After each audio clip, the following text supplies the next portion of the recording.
All right, so we are recording. This is the first official episode of Between Two Mics. So I'm Mike Quintanilla, or Mike Q.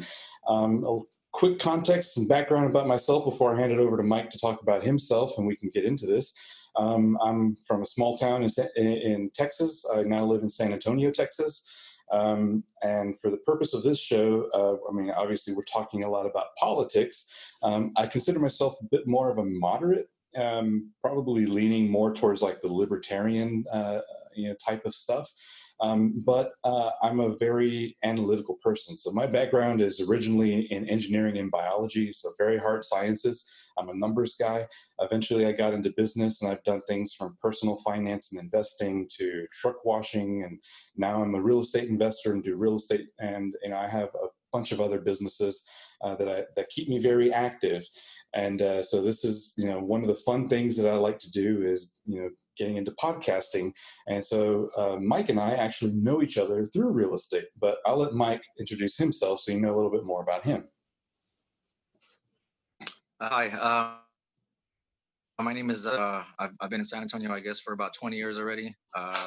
Born in Kingsville, raised in Corpus Christi, went to Mary Carroll High School out over there. Grew up in pretty much a Democratic household. But pretty much I consider myself, an independent.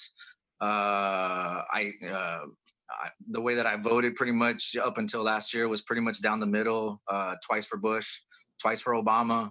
Like I said, I consider myself, pretty much down the middle. And, like you said, I'm an analytical person. I'm very much on the fence about things. When I make a decision, it's because I'm like either 51 or 52% for it. I can always see the other side. And that's pretty much what I pride myself on. I think, why I wanted to do a show like this was because, I respect the person on the other side. Me and Mike have had many discussions, sometimes at 2 or 3 in the morning, on different topics. And every time, it's always a conversation. It's never an argument.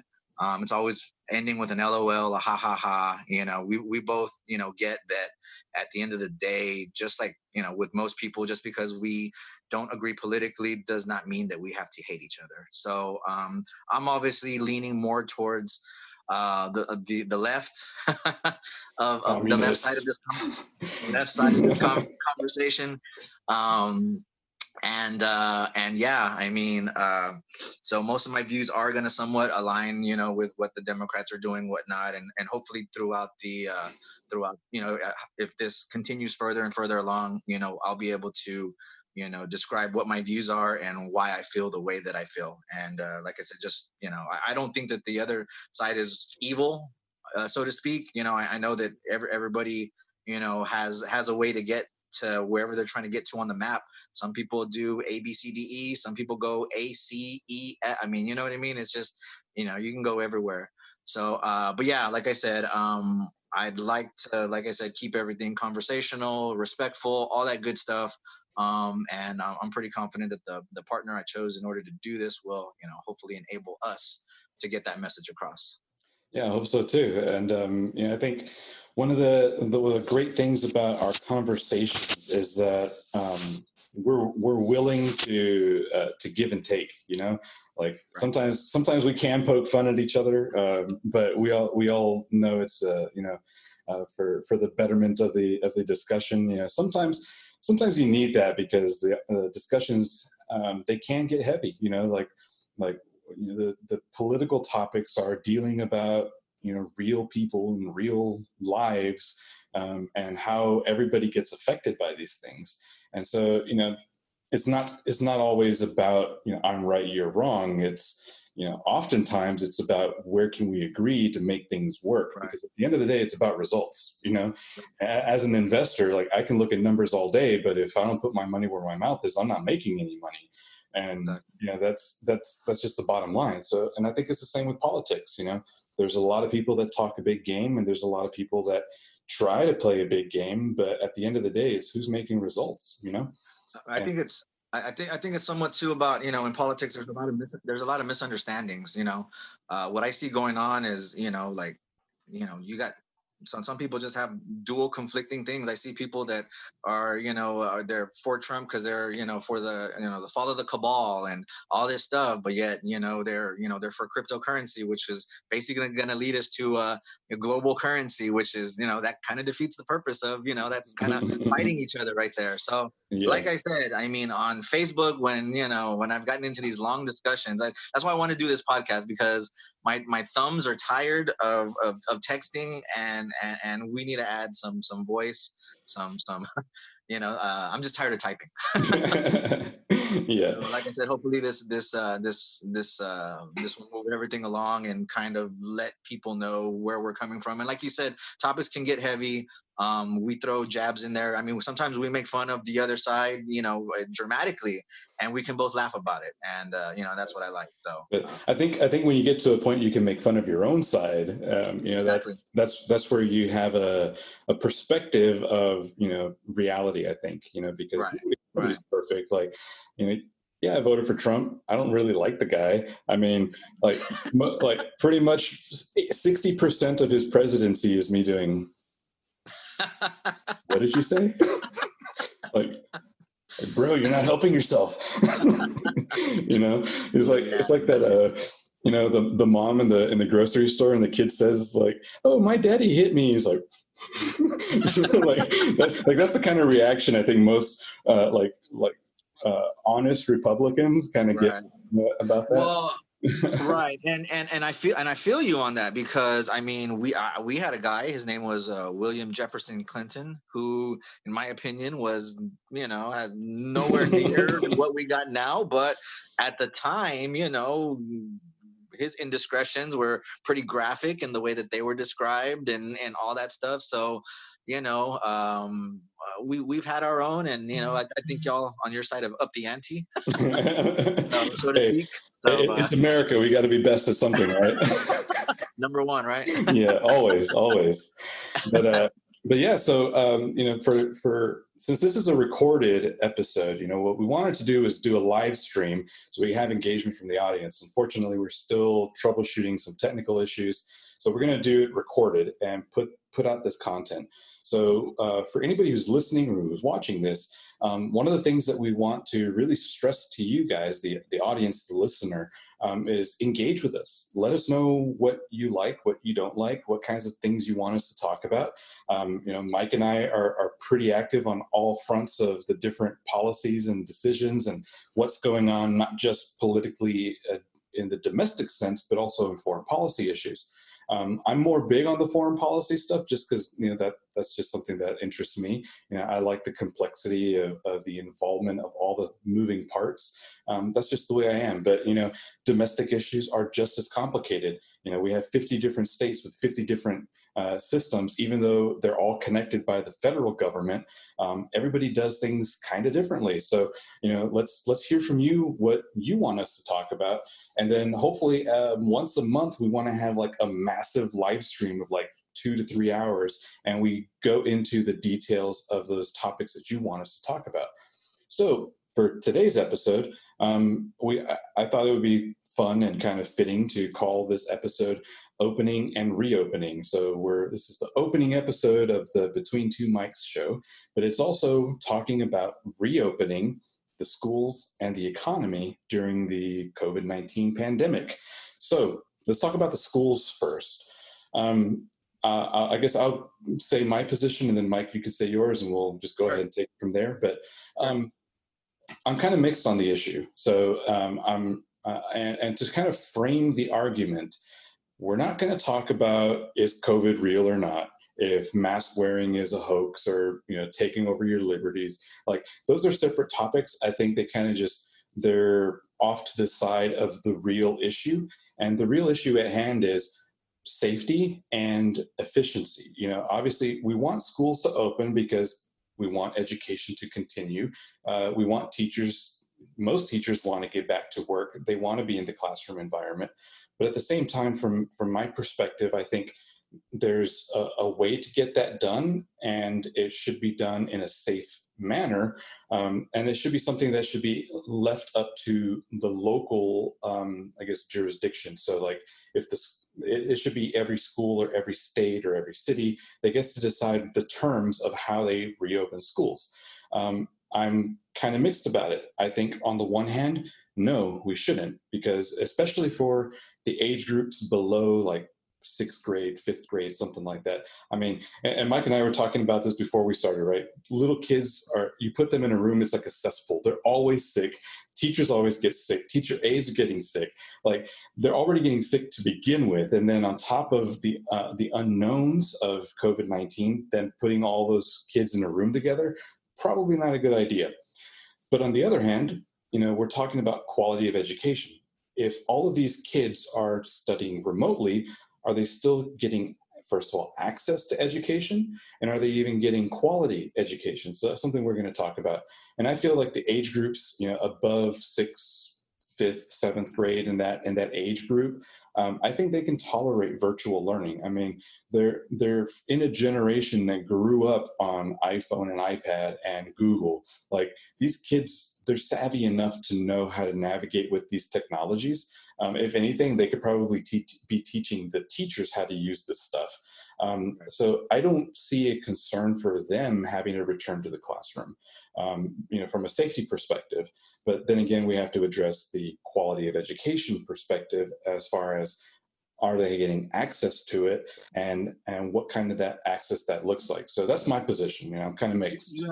You had mentioned before too, when we were talking before, about you believing that fifth grade and under should not be required to attend school. Can you elaborate a little bit more on that? Yeah. So again, I think it's a health issue. Most of those kids, if any of you have ever been in a classroom with small kids, there's always one or two kids that's sick, and they get everybody else sick. I'm sure you've heard of head lice going around. You've heard of like the kid that just randomly throws up. Like that stuff happens, and and that's not COVID. And we don't know. The data right now there's not a whole lot about how it affects children, especially under the age group of 14. And I was doing a little bit of research on this before coming into our talk.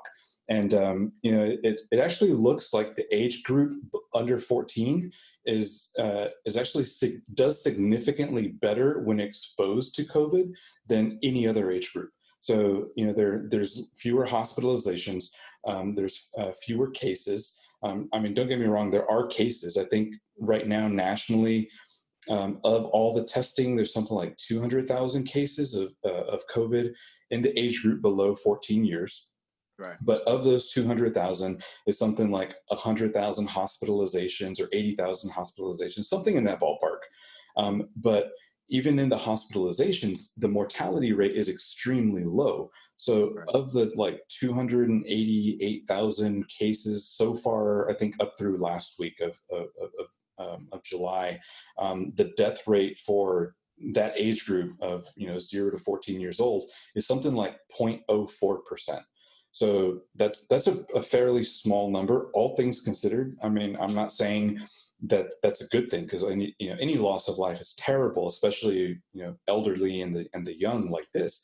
But comparing that data to the national data of who's been testing positive and the hospitalization rate and the death rate overall for adults and the elderly, it seems like kids do a hell of a lot better than adults do.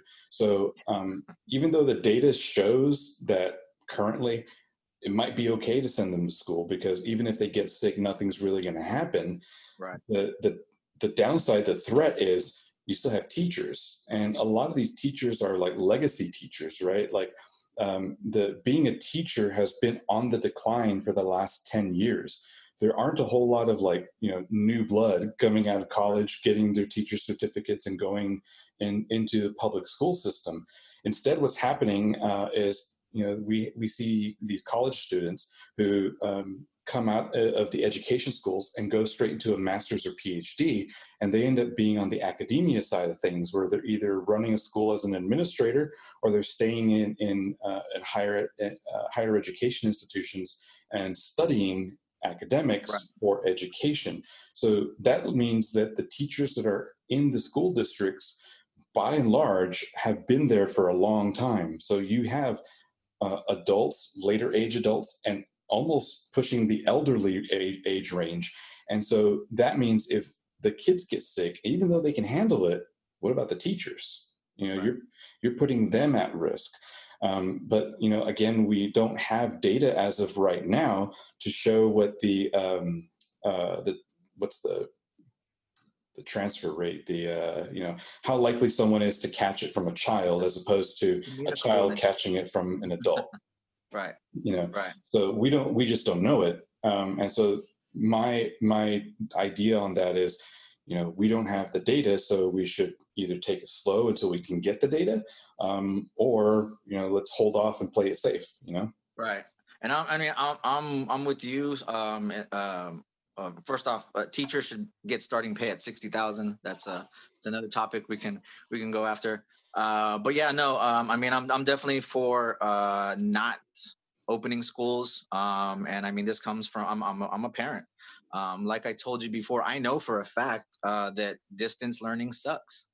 I know. Like I was telling Mike earlier, I got a 16-year-old and I got a 12-year-old, and the other day the 12-year-old's doing their homework, and all she's doing is Googling the answers, and I kind of got after her for it, and she's like, well, she's like, I see you Google stuff all the time, and I'm like, well, crap, what can I say to that? You're right. Like in real life, you can cheat. As a matter of fact, in our business, real estate, I mean, we're pretty much taught to, to be sheeple somewhat, rinse and repeat, follow what, the person ahead of you did, and replicate that, duplicate that, automate that. But my real concern, I guess, is really somewhat what you said, as far as not only the teachers, but the parents at home. And my concerns fall within the guidelines of San Antonio just not being a healthy city. I mean, we were once considered one of the fattest cities in the world, so or in the country. So, I mean, when you have, and then not only that, but then we have one of the worst climates for respiratory problems. Mm-hmm. I've heard of people getting prescribed to go live out over in the desert in Arizona because you got the oak pollen, you got mountain cedar. I mean, you got God knows. I mean, you just got so much stuff blowing in from the hill country. So when I hear people talk about, oh, it doesn't affect anybody, if you don't have any underlying conditions. Right now, I have a buddy who was in high school with me, 39 years old, has had bronchitis or asthma, forgot which. But I don't know if he's on a respirator yet. But I mean, he was on oxygen. I haven't gotten the update yet, and this is a 39-year-old man. So my point is like, and San Antonio, not only are we unhealthy, but we're a multi-generational society, to where the grandkid's gonna go home, and grandkid may have grandma or grandpa there, maybe auntie or uncle lives there, maybe they're a smoker, maybe they have COPD, whatever the underlying reason is. That's pretty much my reason for not wanting to do that. And like you said before, kids, they're not healthy. You did kind of open my eyes a little bit about, I think that is a good idea, 5th grade and under, just because, I mean, do you really need to be there in 5th grade? I mean, I can understand 10th, 11th, 12th grade, you're getting into, higher forms of learning, pre-college classes, stuff like that. Right. So, and a lot of that is done virtually anyway. I mean, once you're in like pre-AP and AP courses, like a lot of that is on a device, either an iPad or a computer. It's a lot of the stuff is online. It's interactive at this point. And I mean, I guess it depends on which schools you go to, right? Because some of the poorer school districts may not have those resources. But at the same time, you need to almost get like trained into it somewhat. Someone needs to teach you how to distance learn. You know what I mean? Like there's got to be like a course on how to do it efficiently. That is, you know what I mean? You can't just go in there and wild west and just try to figure it out. I mean, there needs to be some type of structure.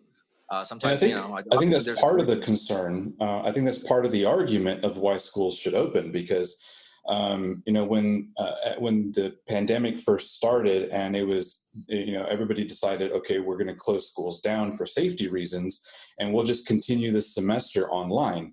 Like most schools didn't have a plan for doing that. Most schools barely have a plan for how to run their curriculum, from a day-to-day basis, much less do it online, overnight. So, there was a lot of struggle. I mean, there was like a 3 to 4 week lapse between, school telling the kids and their families, this is what we're going to do right now, and this is how we're going to finish out the school year. And then you have this like summer break, we're technically almost towards the end of that summer break. And now schools are trying to figure out like what worked and what didn't work when we started this system, and how can we improve that.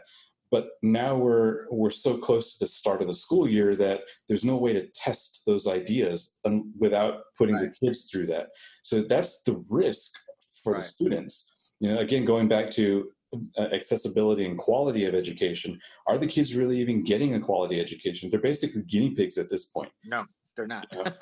And so then that goes to what you were saying earlier, like, at this point, like the kids really aren't even in school. So just don't have school, right? Like maybe push it back a year or something, or roll it into the summer of next year, right? I just think that we have to sacrifice, man. I mean, the whole thing in the beginning is, wear your mask, social distance, do everything you're supposed to do. I mean, me as a Democrat, as a liberal person, do you think I wanted the economy to shut down? I mean, I don't know if you recognized it, but I mean, it's almost, in our industry, like right when the lockdown happened, it's like the bottom fell out of real estate. It automatically went from like a 78, 79, 80% market, you know what I mean? And now everybody was like, I want a 60% deal. And this is like overnight. And it's like, overnight, whoa. Literally.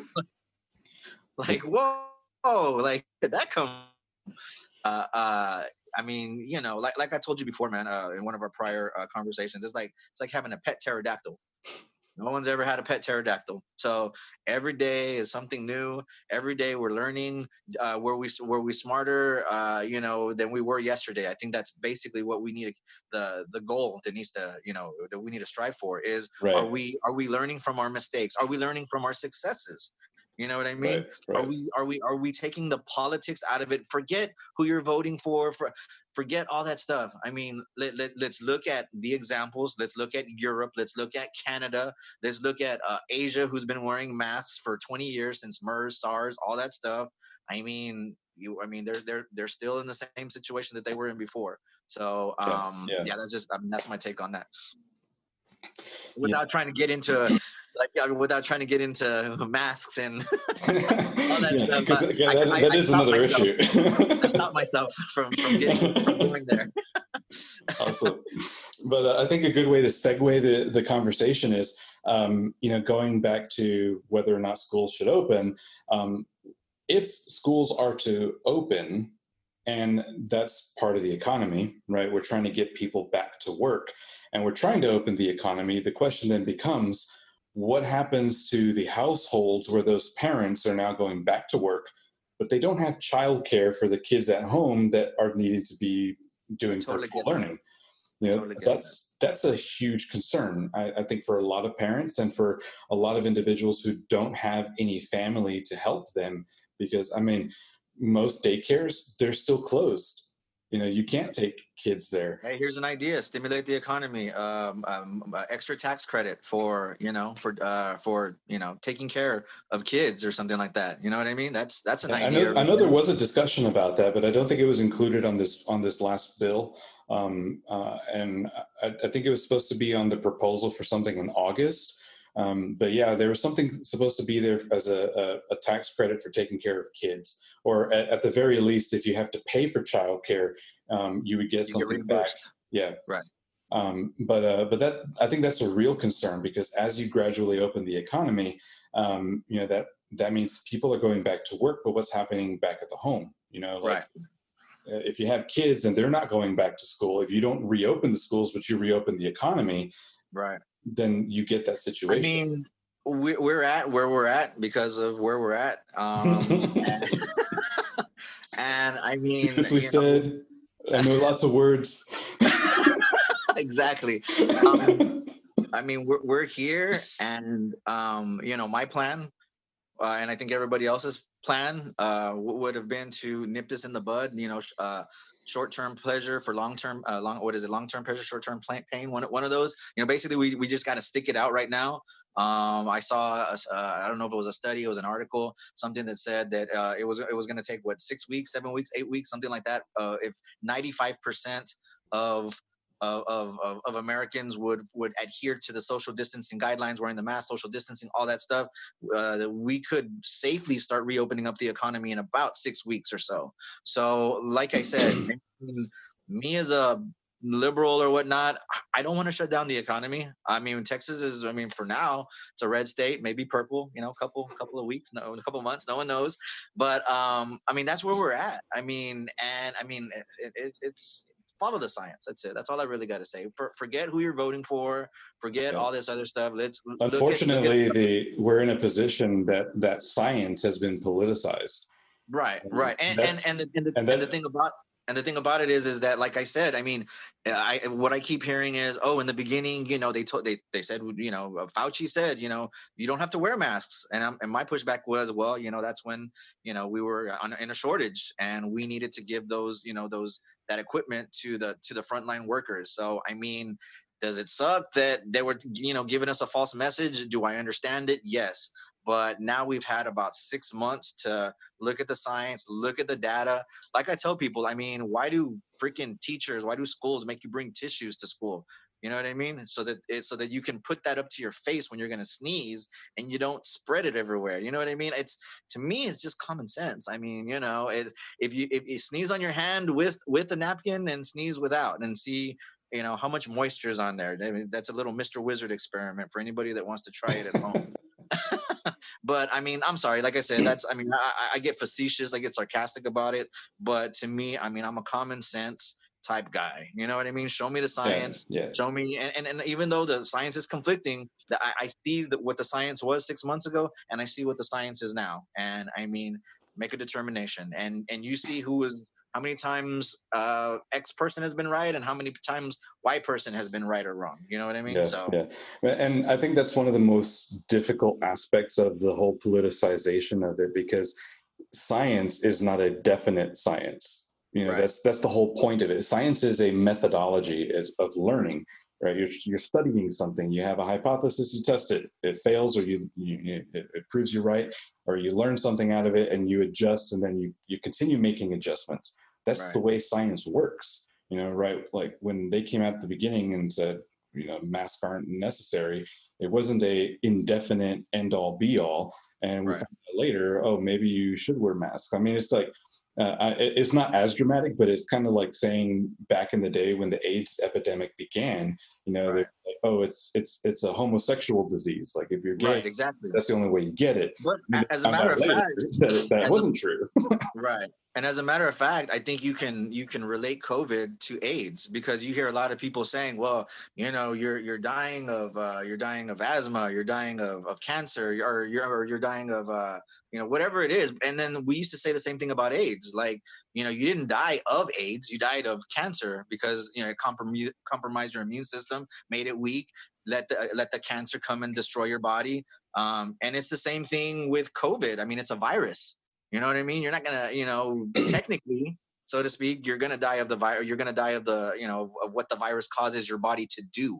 You know what I mean? So, you know, It I would just, exacerbates the current underlying conditions, and I mean that's true for really any disease. I mean, if you already have a pre-existing condition, whether that's a heart thing or diabetes or whatever, but then you get sick with one thing and then get sick with another thing, like obviously, yeah, that's going to cause major issues. You could eventually right, die of that. But I think, you know, going back to the whole making it political, that being dangerous was that, you know, I think what would have helped in the beginning is explaining that as things come up, we're learning and adapting. right, And if, you know, the administration had you know, set the expectation that local jurisdictions were the ones to make the decisions of what was going on for their best interests, right, then it wouldn't have become a problem like it is now. Because, you know, like you were saying earlier, Mike, you know, if there was a top-down leadership structure from the federal government giving federal either mandates or guidelines or whatever, you know, things might have been a little bit better. But, you know, I think that was the intent, but the execution was not there, because the intent was, we're going to give guidelines from based on what the CDC says, but we're not going to mandate things because that's the governor's responsibility. Right. But once again, that pandemic team would have helped. Yeah. It's a good thing we have a pandemic team, right? And me and you have kind of discussed that. So we were talking about this earlier. Like I said, me and you were kind of, I mean, I was confused somewhat. I had read on it and I wasn't completely sure, but from my understanding is, like we had talked about before, there was a person from the top that quit, never came back. Then his underling quit, never came, and obviously they were just never replaced. Yeah. They were just never replaced. So is it an exaggeration to say, oh, we didn't have a pandemic team? Yeah, it's a little bit of an exaggeration, but were we prepared with a pandemic team? So it's, the truth lies somewhere there in the middle. You know what I mean? And that's absolutely true. That's absolutely true, because so Obama and his administration, he did create a specific team for handling pandemic response. However, the team was designed more as a feasibility study team. So it wasn't so much that they were the go-tos for pandemics or they had to have all the action plans. It was more of how getting a better understanding of what resources are needed in the event of a pandemic, and for them to give that to the CDC. And of course, things fell apart during the transition. Those positions were never replaced. But if I remember correctly, I want to say one of the earlier things that the Trump administration did was basically absorb that team into the CDC, into I forgot what department it is, but essentially they still have that team. It's just not the same structure and organization that was originally designed from the Obama administration. And they did that because they didn't have those positions to fill, or they never filled those positions. So they just gave them into another organization that mostly made sense. Hey, your pandemic response, here you go, CDC. Right, exactly. And it's kind of like what we talked about before, though, as far as whether it's a hoax or not, or who's president, who's not. It's whether or not you believe the science or you believe it. You just got to know that, I mean, this whole thing is a work in progress, so to speak. You know what I mean? And like you said, if the government, what would we have said as people if the government said, well, we don't have enough stuff, we're going to give it to the frontline workers? And I mean, that's the real reason that we're not making it available. Now, at the same time, I'm kind of frustrated with the administration because we haven't fully applied the Defense Production Act. You know what I mean? Right now, we're lacking in supplies. Right now, we're lacking in testing. All this stuff could be sped up. Like I said, right now, if this was an engine and we're judging this by RPMs, I mean, we're at a 7 or an 8 as far as the Defense Production Act. We need to be at a 10. Because we're lacking right now. I think they suggested that we need to be somewhere at around 30 million tests per, I don't know if per day, per week. I think it's per week. And right now we're like at 5 or 6. So, I mean, we are literally 5 to 6 times behind where we need to be. So once again, I mean, my question is, why haven't we fully enacted that? If it's in our tool belt, it's available to you. We can do it. We can apply that. Why not do it? So, I mean, that, like I said, that's just one. Again, it's become politicized. That's. I mean, like everything else in this country, it becomes political, right? I think that was part of one of the spending bill ideas for the CARES Act, and then you get someone like what's her name, Ilhan Omar from Minnesota or Michigan, who wanted to include in the bill, not just like rental protections, but basically wanting to make apartment complexes of a certain size, rent-free and subsidized when they weren't government housing. And it's like, that I get the idea you wanted to have rent protections in there, but doing it that way, it's such a massive change like that. You're disrupting the economy even more, and it doesn't help anybody in the long run or in the immediate run. And then when you're trying to stick something like that onto a bill that you're trying to get money into the pockets of Americans that need it, you're holding up that process. And I think that's one of those things that is being held up. I think everybody agrees that funding needs to be allocated for those resources. The problem is how much funding, and if we have that funding, what else could it have been used for? And that's where the argument goes back and forth. And I mean, I don't think the legislation has done a very great job, but I do think that the process is a great experiment into how we can do things better in emergency situations. And that's it's better to have that like growing pain now than facing something that's even worse and not having a blueprint or past experience on how to respond to it. If that makes sense. Yeah, definitely, definitely. I'm sorry, I caught the last end of that, and my phone's dying right now. Oh, no problem, no problem. I just had to plug it in. Are you good? Yeah, I'm good. Okay, cool. So, yeah, as far as opening up the economy, what do you think is like the biggest hurdles to doing that right now? Or really, what is the definition of opening the economy? I mean, I guess Well, I mean, everybody's back to normal, or well, what? I mean, you got to realize. I mean, we had benchmarks. We had to Right. flatten the curve, and some of these, Florida, I believe Alabama, obviously Texas. We opened up way too soon. I think the only person that's going to save Greg Abbott's job is Ron DeSantis, because he really screwed things up, and he made Abbott look pretty good, because Abbott, reversed course and, pissed off a whole bunch of, conservatives or whatnot. But I mean, he did the responsible thing, and, he Yeah. followed the science. I mean, he saw what was going on, and that's what he did. But like I said, I mean, we had benchmarks that we were supposed to hit, and we opened early. So to be perfectly honest, I mean, we don't have a model to go by to where we followed it correctly. You know what I mean? So, like I said, I mean, at the end of the day, I think, whatever leader you choose, this person needs to have a national plan, and it needs to be a plan, like I said, for hotspots. If you're, if you're like New York in the beginning, or California, well, then you're obviously not going to open up. But if you're like Iowa, Des Moines, Iowa, if you're like, I don't know who was there in the beginning, like South Dakota. I Yeah, mean, most of South Dakota, like they didn't see anything, and again, exactly. that's why earlier I was saying, like, had the administration just said we're going to leave it up to local jurisdictions to make those decisions, like imposing a full-on lockdown with mandatory masks. I mean, everybody in South Dakota would have been like, "What the fuck?" Like, like Yeah. no one here is dying. Like no one here is sick. Like we're doing it the right way, and like just let us be. Like. Right.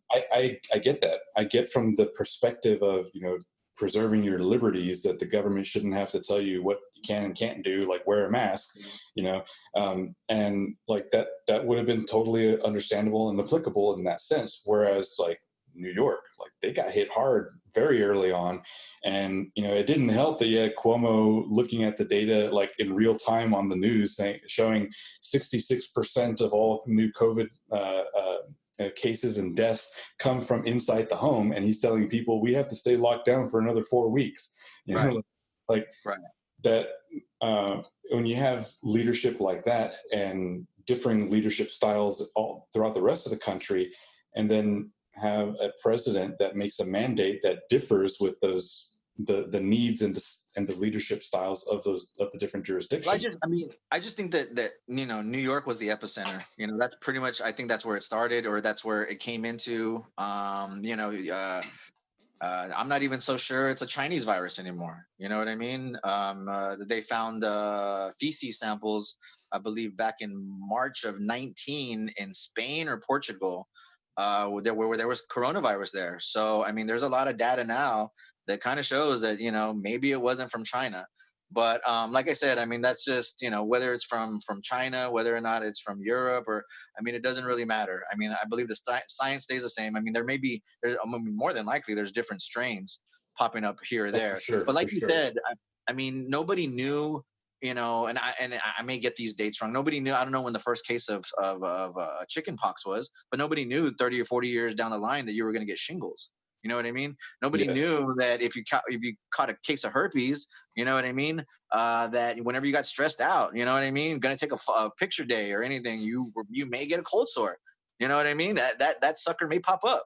You know what I mean? So there's several different instances of where I believe, like I said, like you were talking about the data about 14 and under, all that stuff. I mean, we just don't know what when this thing's gonna pop back up like another shingles. You know what I mean? Yeah. So And then again, going back to the making everything political, it's like it doesn't help the case of extended lockdowns or the case against reopening the economy that we have so much faulty data. Like we just had the article about 2 days ago about that one company that sent 600,000 patients positive coronavirus results without ever having tested them. Right. And that's frustrating for me. That's frustrating for me. And if local governments are including that in their figures, it makes you really question, like, what is the reality of the situation? And that's difficult for us, the consumer, the individual American, to make our own decisions. But it's even more difficult for the leadership, because they're relying on that data to make the best decisions for the people who elected them. Right. And going back to what you said, non-politicalization. In my perfect world, we would have a leader that would basically say, look, follow the science, pretty much national mandate, whatever. Not everybody wear masks, but like I said, follow guidelines. If you're spiking or whatever, you're not flattening the curve, well, then you're not opening up or whatnot. And then let the mask deniers, the people that believe it on their own, not wear the masks, not following from the top. You know what I mean? Like, because there are certain people that, it doesn't matter who's president. If the president says it, they're going to believe it, because that's just, they've been taught that the president is the end all be all and, most respected office in the land. And there's just some people that are going to do it just because they respect that person so much. And like I said, in my perfect world, there would be someone that said, follow the science, and you make everybody do it. And there's going to be some people that are going to be pissed off at you. There's going to be the people that are thinking you're taking away their civil liberties, all that stuff. Once again, if it comes from the top, I just think we save more lives at the end of the day. You know what I mean? So that's where I'm at on that. So what are your thoughts on the whole holding the economy hostage for the election cycle? Like, do you think that's a real conspiracy? Here's the deal. If Americans, if the majority of Americans, and we go by the Electoral College. So I always tell people, obviously I'm not a fan of Trump, but he ran the greatest campaign, not just the modern campaign. He ran one of the greatest campaigns ever. It was pretty genius. Like, and I remember talking to a friend of mine. He was a mentor of mine back in 2015 when he announced his candidacy, and he said, like, basically the opening speech, first things out of his mouth, we're going to build a wall. It's going to be great. Mexico's going to pay for it. And like that right there was like, that was branding. Like he wasn't there to piss people off. He was there to get media attention. And he didn't have to pay for ads because every news agency was running him as a candidate. And of course, like, he played right into the voter base, and he incited that, the dichotomy between whoever was going to be the Democratic nominee and the Republican Party. And, it really was a very genius move. I mean, obviously I don't think he was the one that came up with the idea, but he was definitely happy to do it. hats off to Brad Parscale. I mean, that's why he was put in that position, San Antonio's own Brad Parscale. But yeah, man, I mean, he's he's made for the camera. He's there for the sound bites. Unfortunately, from what I see, most of that stuff hasn't gotten done yet. I mean, we'll see. I mean, I saw a whole bunch of memes of the border wall in South Padre getting torn up. Yeah, apparently that was actually like reused footage from an incident that happened in Arizona. Really? Yeah, it was like it happened, I think, in like March or February, that a section of the wall got blown over in Arizona, but it was circulating around as like that was what happened in the hurricane or something. I didn't even know that. Yeah. I mean, that stuff that happens all the time. It's like the recent stuff with the riots and the protests and stuff. It's like, what was that ad? oh gosh, I can't remember what it was, but it was basically saying like, if you vote for Democrats, you're voting for more of this, and it was like, riot police and like arresting people. But like the picture was from somewhere else. It was like in Germany or something, of some event that happened, and they were like dispersing the crowds or something, and like it was like completely not relevant to Right. real situations that are happening right now. But I mean, I get the idea. It's just like at least Right. use a real picture from. Well, I mean, I yeah. just I just saw a picture. I mean, I saw it a couple of times. A couple of my friends on Facebook have been sharing some person who's supposedly Chuck Schumer that's kissing a child, and this person actually looks nothing like Chuck Schumer at all. This guy has like, I don't know, brown hair. Chuck Schumer is practically bald. Like, I mean, and it's like, and you know what? If something's true, like, I have no problem with it being true. But if it's fake, I mean, come on, man. Like, yeah. I hold my online reputation. You love me or hate me. One of the things that I'm always gonna try to share the truth. You know what I mean? And if I don't, then call me out on it. You know what I mean? One of the things that I'm waiting for somebody to make a point to me to change my mind. If that were to happen, like if an epiphany were to happen, I mean, I'm all for it, man. Give me the information that I need to make that decision. But please, man, like, I mean, once you start off with false pictures and a false narrative, and going off into conspiracy theories, this, that, and the other. I mean, let's try to use facts. You know what I mean? And Right. that's another Right. thing. That's another thing too. Is I hear a lot about mainstream media, and it seems like my friends on the other side are always a day or two behind on the news cycle because they don't look at mainstream media. Now, there was recently they came out the study, the Henry Ford about hydroxychloroquine. I Mm-hmm. read an article on Fox News. You read the article on Fox, and it tells you about how the study, how it claims that it's good and it's effective and all this other stuff. But then you go to the CNN, and then it tells you about like the 10% of people that weren't included in the study, like basically they didn't make the cut. Mm-hmm. So it was like basically like a large percentage. And all you got to do, what I do to discern information from misinformation, is I get my information from not only TV but from MSNBC, from all sources on the Right. internet. Then I go to the what I consider alternative sites like the Babylon Bee, Breitbart. I mean, and yeah. I see what their spin on the whole situation is, and then I make a decision. And I'm not gonna lie, I know that that the mainstream media is a little bit biased probably against Trump. But then again, I mean, you have Trump trying to have people attack reporters, so I kind of understand where their frustration is with him. You know what I mean? So, Yeah. Yeah. but I mean, It goes both ways. Like exactly. And that's so my that's main why I thing can't is really like watch anything on the news because like the bias is so apparent. And you just compare the same story on multiple different sites, whoever's leaning left or right, right. and the headlines are just so drastically different for the same Exactly. thing. And it's like you kind of have to be forced to learn how to read between the lines. Exactly. um, Exactly. I and mean, ultimately that's that's why we're doing this, right? So like we have differing perspectives, and you're in an area politically that you see things differently than I do, and I see things right. differently than you And do. here's the deal with me. Let me get one thing straight across. I am not the biggest AOC fan. I'm not a fan of Omar and on all them. I mean, I do think that they've screwed up on multiple fronts. And I'm not far left. I mean, like I tell people all the time. I mean, when this is all said and done, I mean, here's the deal. If Biden becomes president, I already know for a fact he's going to be a one-term president, maybe even a one-day president, to where shoot they get the VP to step in from day one. I Like, wouldn't even. I mean, did I you see wouldn't. that Babylon Bee article? It was like the calendar for 2020, and it was like I think it was the like right before election. It's like Biden mysteriously dies and Hillary picks up the nomination.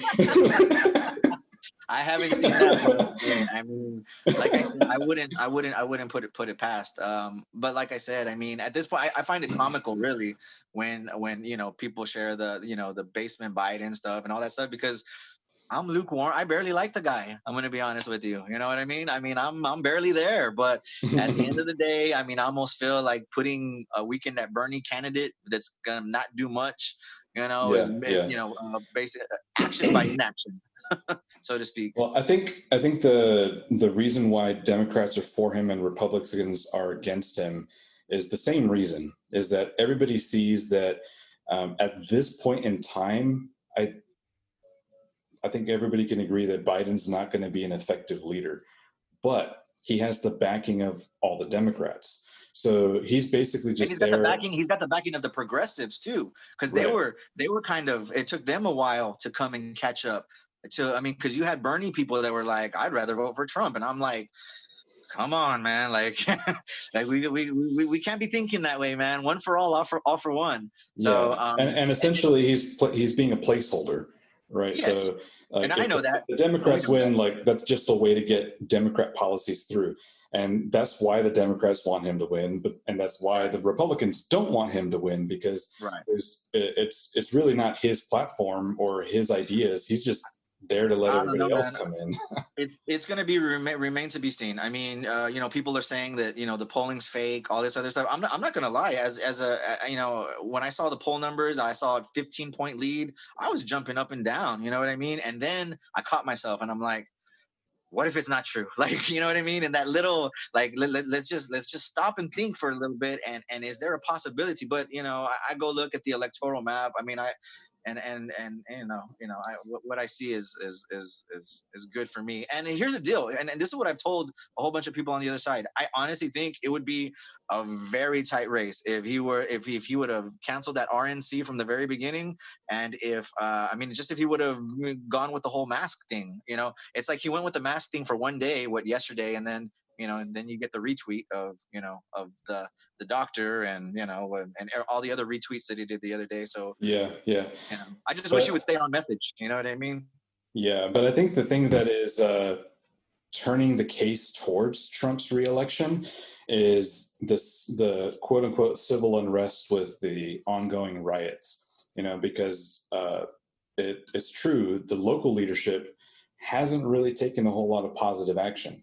Right. And yes, there is a difference between protest and riots. And to call riots protests or mostly peaceful protests, like Right. that's a huge inaccuracy.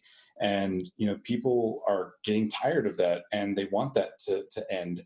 And you know, let's face it, Trump has his hands tied on certain Well, things, and he can only do so I mean, much. I didn't see the same antagonization, you know, when you had those folks from Michigan march up on the Capitol. I mean, I saw some people yelling in people's faces. Never saw any tear gas. Never saw rubber bullets. Never saw anybody get pepper sprayed. So it's kind of Well, they like, also didn't burn anything, and they never broke true, windows. Like, true, true. Hey, that's, sure they showed up armed to the teeth, but yeah, they nobody did. got hurt. Nobody's businesses were destroyed. Nobody's homes were burned. And then, Cars weren't flipped over. There wasn't right. And once tagging, again, and graffiti. I'm not a person that's at all for writing. As a matter of fact, I'll just say it right now. I'm not for Chop Chaz, whatever the hell you want to call it, out over in Portland. That, you know, A that for just, effort, though, guys. right, exactly. Exactly. I, you know, the whole defund the police thing, you know, that's one of defund the police. I think that was one of the most major mistakes uh that we made, was using that phrase defunding. I mean, from the very beginning, it should have been reallocating. And the thing is Yeah, I don't want to hurt the police. I want to put the police in a position to what they're trained to do. You know, if and if this even includes requiring police to get a 4-year degree, a bachelor's in psychology and maybe criminal justice, you know what I mean? And for them to get paid even more for them to handle these social situations, I'm all for that. And once again, you know, I heard somebody say, oh, well, then that's going to have, you know, you have to make all these departments. And I'm like, well, we're losing jobs, like hand over fist. Like, we need to find a way in this economy, in this pandemic, on how to create jobs. And fortunately, and like you said, you hate bigger government, but I mean, I think, you know, adding these jobs in the quote unquote the government sector that are in social services is going to do us, you know, do us good. Like I said, do I want to totally defund the police where we don't have anything and I'm relying on my neighbor to help me, you know, if my house gets robbed? No, no, no, no, no, no. reallocate the funds. Right now, I think New York had a $6 billion budget and they trimmed off $1 billion. I mean, and that's because they did that like in a week. Like, imagine if we gave them like a month or two to trim the fat off that baby. You know what I mean? I'm pretty sure there's just, I mean, there's just like with anything, there's government waste with everything. And I mean, Yeah. at the end of the day, we want to be as efficient as possible with these funds. We don't want to, like I said, we don't want to be, shooting bullets just to shoot bullets, just to waste our ammunition. Yeah. Yeah. These funds have to go somewhere. And Well, here's an idea for a social experiment. Like I know you're a big fan of little bit more socialized programs, but and I've had this idea for a while. You and I talked about it a little bit, but I know our audience just may not have ever heard of this. But I've had the idea that there should be some government program where teenagers, maybe when you turn 18, you have the option to enlist or enroll in this program. Kind of like, the way Israel has a requirement that every citizen serve 2 years in their military. Obviously, I'm not a big fan of the government forcing you to do anything. Right. If they have a program in place where you can enlist, and it's in a civil service capacity, not the military. Anybody can enlist in the military, and that's still an option. But similar to the military, if you enlist, you do your service, you're honorably discharged, you get the benefits of being a veteran. You get VA health benefits. At some point, you're going to get retirement benefits. There should be a similar program, but in the civil service sector, where you enlist in that, you do your 2 years, your 4 years, whatever. And when you complete that, you have a pension program in place and you have health benefits very similar to the VA, or maybe you can combine the two. That way it's a bigger program. It has better funding, it has better organization, whatever that may be. But what if your civil service responsibilities were local police? That could be a way to get the individuals that are in their own communities to police themselves, get paid for it, have health insurance benefits, and a retirement potential. And when you're done with your civil service, maybe 2 years, you can go to college, or you can continue in that job, or you can use those skills for something else that is more in line with what you want to do. But I think having a program like that, maybe in some situations it could be a mandate, but I think that would be a very attractive option for people who they come out of high school and they're like, man, there's no way I can make it in college. There's no way I can go to college. Well, I mean, I think regardless of who's president, this is another reason why I've kind of been on the liberal platform, is I just believe that we're the party of technology. I mean, we're the first ones that introduced cryptocurrency into a bill. That's how we wanted to get the payments out to people. Now I know that there's going to be a lot of cryptocurrency is very shaky with how it can be hacked and all that stuff, but if we can scale that stuff down, then I'm definitely for that. I think me and you have talked before. Surprisingly, you agreed with me on the whole UBI thing, which I found blew my mind. I'm like, wow, maybe we're maybe a little bit more similar than what we both believe. But in my and just real briefly, I just regardless of who the president was, Trump, Biden, whoever the hell it is, with automation taking over, and we're in real estate. I mean, I find it funny that you have real estate investors that are like, build in America, and then they go hire for $3 or $4 an hour somebody, outsource somebody from the Philippines or from Vietnam. You know what I mean? So once again, that's where the little ideas kind of clash, where I'm kind of like, those two ideologies kind of, they don't go together.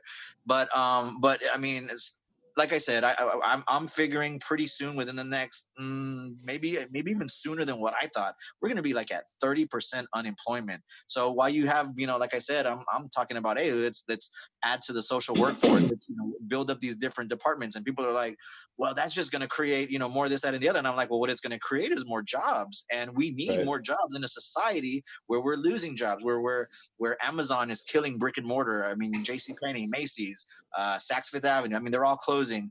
You got the trucking industry collapsing. Then you got Elon Musk trying to introduce self-driving cars. I saw a machine the other day that flips burgers for you. Or I saw that on Facebook, and then I read an article because the pandemic, they were trying to make human contactless food. So there was going to be like a robotic chef. So Yeah. you're getting all these, industries, all these things that are going to be automated soon. And most people are, I mean, they're going to love it, but there's going to be no jobs. You know what I mean? Unless we create it through that, or we implement a system such as UBI. And for those of you out in the audience who are not familiar with UBI, that stands for Universal Basic Income. That's basically the whole premise that Andrew Yang put out. He's doing a trial right now. I forgot where it's at right now. He's giving people $1,000 a month to basically use however they want to use it, and they're documenting that. There's already trial runs over in Europe. If I'm not mistaken, I think Canada right now during the pandemic is giving their citizens $2,000 a month.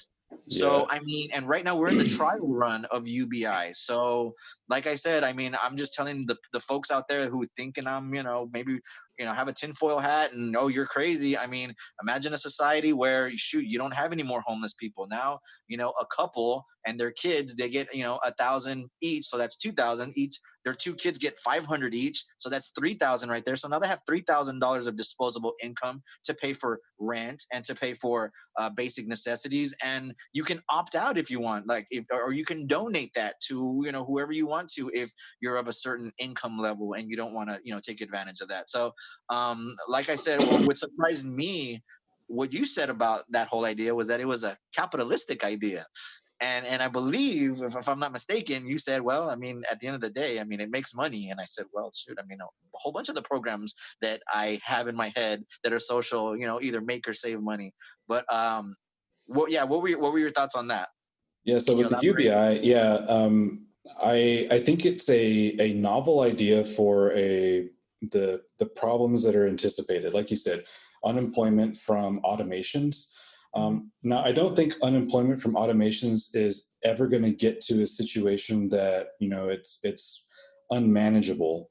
But the idea of giving a security net to average Americans, I think that's a great idea under certain conditions, under certain circumstances. Right. In fact, my idea for UBI was expanding that into a system of replacing multiple welfare platforms. So, getting rid of like Yes. Medicare, Medicaid, getting rid of the Right. food stamps, things like that, because essentially that's what UBI is doing anyway. It's providing rental assistance, it's providing food assistance, it's subsidizing medical care Right. assistance. So if you could get rid of all those different social programs, the amount of money you would save in doing that, and then consolidating it into one, essentially a welfare program of UBI, not only would you have the ability to fund it because you've closed down all the overhead of these other organizations within the government, but you streamlined it because it's now all in one Right. one And place. that right. And that goes a little bit into too. I mean, I don't adopt too many far left, policies, but another one is Medicare for all. I believe if you implement a UBI plus a Medicare for all, we're gonna eliminate a whole bunch of government ways. Then you implement blockchain technology.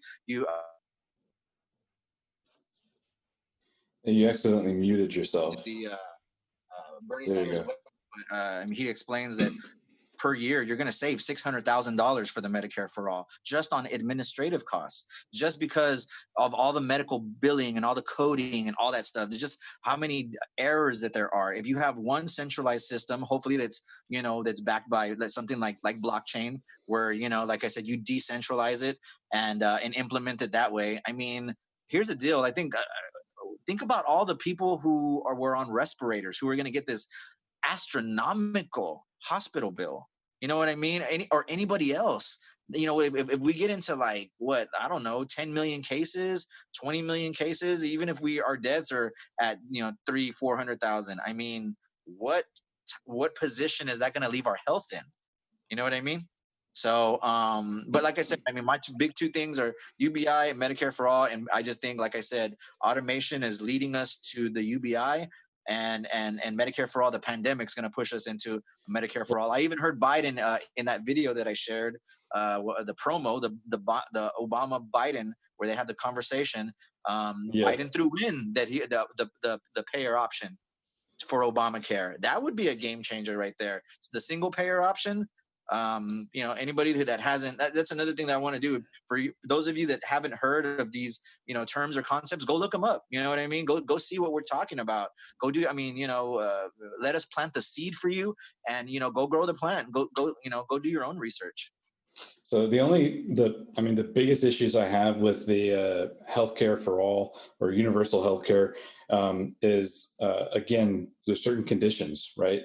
Like just giving access to medical care for everybody is one thing, but paying for it for everybody is another thing. And paying for it isn't sustainable unless you can control the growth of prices to provide healthcare. That could be medications, that could be like hospital visits, that could be surgical procedures, things like that. Like even if you made law from today to tomorrow and suddenly everybody, you guys don't have to pay anything out of pocket, the government's going to pay for it. That doesn't stop the prices of medications and those like surgical things that people have to pay for. It's not going to keep those prices from going up.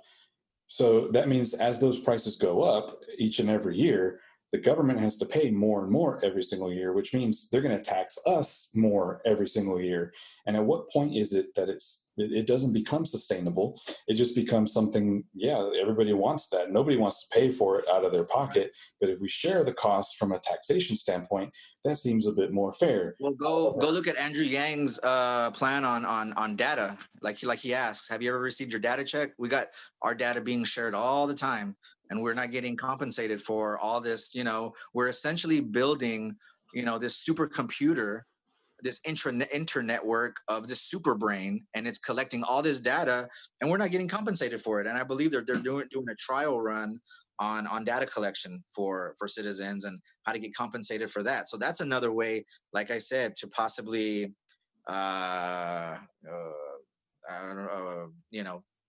pay for it, subsidize it, so to speak, is using funds from that. Like I said, right. And there are alternatives to finding money out there to solve that solution. But again, like if you don't stop the spending problem or the cost problem, just giving people money isn't going to solve it.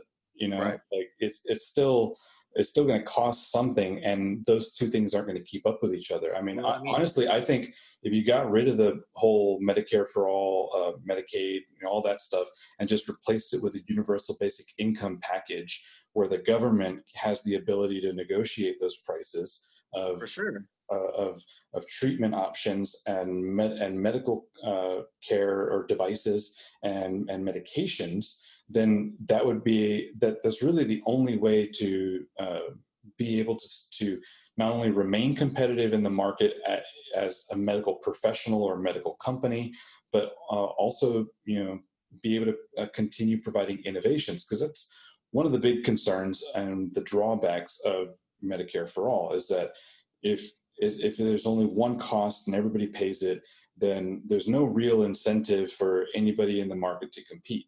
But if there's still negotiating power, let's say every state, there's 50 of us, right? Every state has the ability to negotiate via the federal government's guidelines and framework, then they can do what's right for their citizens within their state. And I think that's a much more appropriate approach, as opposed to having a federal thing that everybody has to pay, because treatments in New York don't cost the same as they do here. So why do I have to pay the taxes to cover that guy's medical bills? Right. And I mean, who knows? The proposal might be something like that, where it's a program at the state level, again, with a framework provided by the federal government. But I just plain flat out think that that's inefficient. Like if you could just replace all those social welfare programs with one that is simplified, I think it would work much more effectively. I just know that it was more efficient than the trajectory that we were going. I think the figures that Bernie showed was 10 billion over 10 billion or 10 trillion over 10 years, something like that. So it was astronomical. Exactly, it was astronomical, and that's something that's pretty much not. And you want to talk about inflating the deficit? Hey, we're doing that with with all the free money that we're printing right now. Oh yeah, yeah. I mean, hey, the Democrats wanted socialism, right? So here you go. Well, I mean, that's the thing too, because I already know that. I mean, if and when if there is a Biden presidency, he's going to have to raise taxes. Trump's going to have to raise taxes. I mean, and that's going to be another politicizing thing. Oh, look, when Trump was in office, he cut taxes. He cut the corporate tax rate. He opened up businesses. And look, Joe Biden comes in, and all of a sudden, all he does is raise taxes. And it comes to like the same situation as Obama Bush, Yeah. where Obama had to come up and clean Bush's shit up. You know what I mean? So it's a little bit like history repeating itself. Yeah, but to talk a little bit about the because when I started my little rant or spiel or whatever, one of the things I said, and I forgot to come back to it, was the idea of unemployment, increasing over time. That is a reality, but I don't think it's going to be as dramatic as what the figures say they are, because there's certain things that we just can't account for. There's certain variables that are hard predictors. But one of the things I'm seeing is with the recent executive orders against China and businesses that operate with China or support China and their operations, I think that's going to definitely lead to a lot of the manufacturing coming back to the U.S. or coming to other countries that are more business-friendly environments than China. And so I think if we could bring back a lot of the manufacturing into the U.S., there's going to definitely be automations involved with that. Right. But not everything can be automated. And I mean, and if it's not the U.S., then it should be Mexico. I mean, you know what I mean? If it's not the U.S., then why not our next door neighbor? Why not lift our neighbor up? Exactly. You know what I mean? And I mean, logistically, that would just be genius. And then, like I said, I think I've had this discussion with you before. Maybe in 10 years, once Mexico we make Mexico the new China. Maybe they're not a third world country anymore. You know what I mean? Maybe we don't have so many immigrants coming illegally. Exactly. I mean, let's be honest. Right now, they're trying to keep us out. Yeah. The script has flipped in that regard. So, but yeah, I mean, Mexico's doing good. Like I said, I mean, would you want to borrow a cup of brown sugar from someone across town?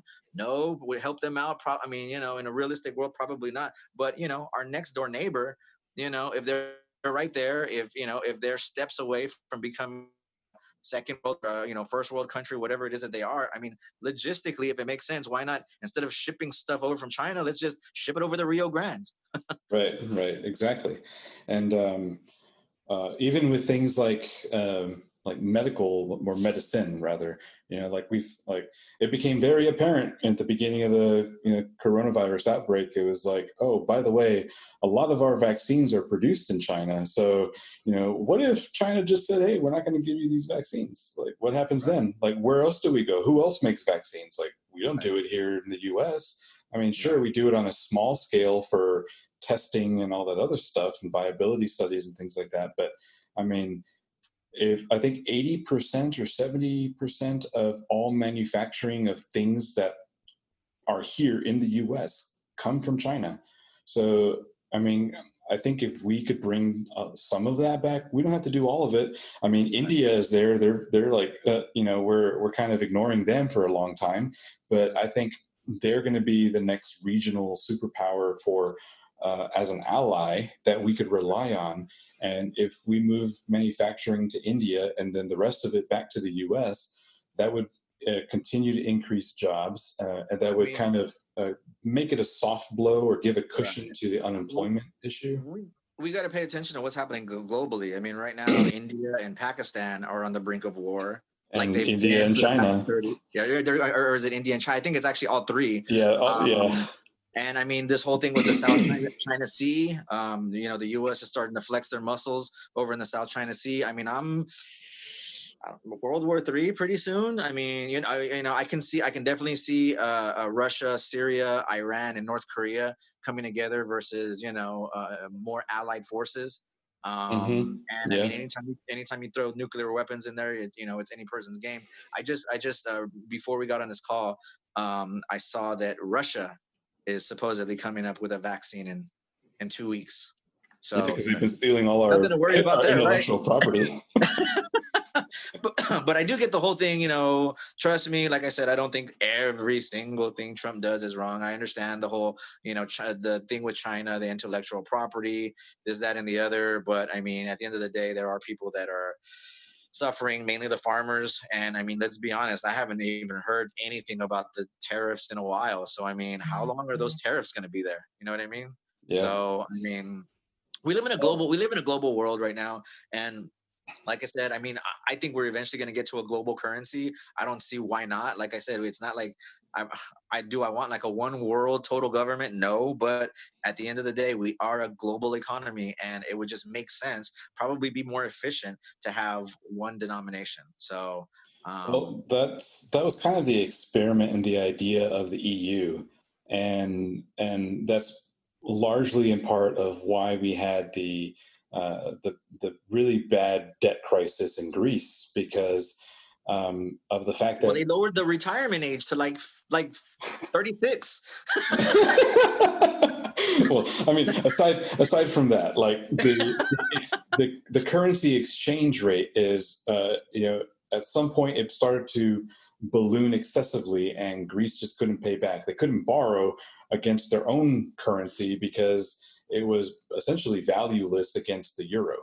Right. And then the euro, or the central bank for the EU, wouldn't lend to Greece anymore because they're like, oh, you can't pay us back. And it's like, well, you gave us this money and then it made our money cheaper. And now you're saying like, you won't lend us more because right. You're basically. Well, once again, I mean, maybe it works if everything's universal. You know what I mean? Because on that example you're giving, I mean, you have competitive denominations. You know what I mean? But if you have one, that I don't know. Maybe it changes things. Maybe it doesn't. I mean, it's all a work in progress at this time. But like I said, it's something that I see coming. We'll see what happens with the whole cryptocurrency thing. Like I said, now I know it's and we haven't even gotten into, like I said, I mean, quantum computing. Like I tell people, life's gonna get really easy. Like I mean, when Back to the Future showed flying cars and really scary. Yeah, and really scary. I mean, I think 2030 is more realistic to what I mean. If you look at Austin, I think Austin has like 40 plus buildings going up in its downtown. I mean, we're gonna look like the Jetsons by the year 2030 is what I truly believe, and everything's gonna be efficient. We're gonna be flying in cars, that uses, that goes off of air.